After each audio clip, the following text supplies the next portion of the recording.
اور روزہ کی حالت میں انجیکشن لگوانا کیسا عمل ہے؟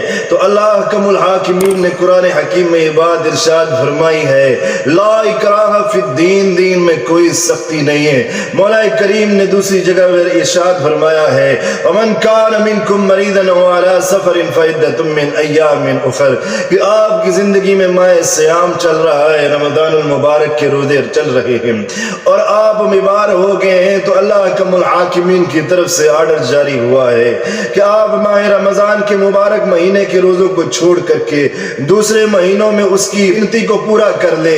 اسی طرح اگر آپ سفر کی حالت میں ہیں تب بھی روزے کو چھوڑ کر کے دوسرے مہینے میں جا کے گنتی کو پورا کر لیں۔ اب یہاں پہ انجیکشن لگوانا کیسا عمل ہے روزے کی حالت میں؟ تو یہاں پہ بعض قول ہے، کچھ لوگ جو ہے انجیکشن لگوانے کو خوراک میں شامل کرتے ہیں، بعض جو ہے وہ خوراک میں شامل نہیں کرتے۔ کچھ کہتے ہیں کہ یہ انجیکشن بلڈ میں انجیکٹ کر دیا جاتا ہے، اس سے روزہ نہیں ٹوٹتا، اور بعض کہتے ہیں یہ خوراک کی طرح ہے، یہ معدہ میں چلا جاتا ہے اور روزے کو نقصان پہنچاتا ہے۔